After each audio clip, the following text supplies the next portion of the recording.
Hello there, this is Michelle back with another tip for Excel. So this week's tip is saving Excel files as a PDF. So our first question should be, why would we want to do this? Why is it important to save an Excel file as a PDF? So there's a lot of reasons why you may wish to do this. Oftentimes other people may not have the same version of Excel, and you want to minimize the chance that they're not able to open up your files. It also makes them look consistent as you share them across several different methods. So you can save your Excel files as a PDF that's going to allow you to easily print, email, share it with other people, again, regardless if they have Excel or not.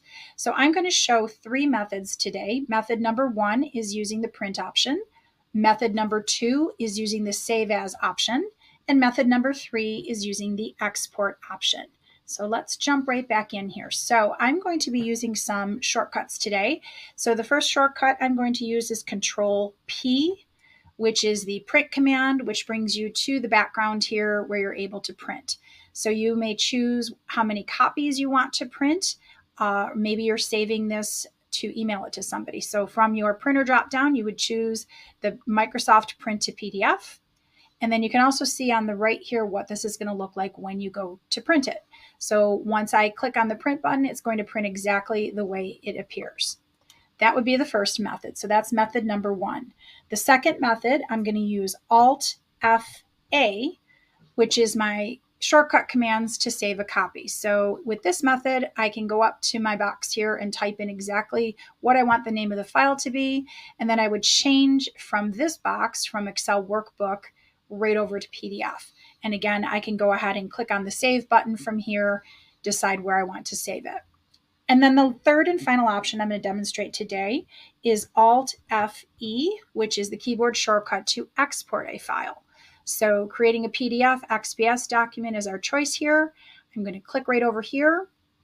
This time I'm going to go ahead through the steps. I can give this a file name. So if I wanted to change this to copy 3, for example, and then perhaps I want to go over here and I'm going to go over to my LinkedIn folder.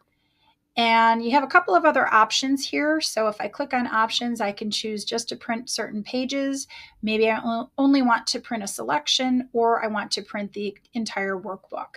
So those give you some additional options. I'm going to go ahead and click publish. And then that's going to print my PDF file or get it ready to be printed so I can email that, print it directly to my printer, or save it to another file destination. Thanks. Hope you enjoyed my trip.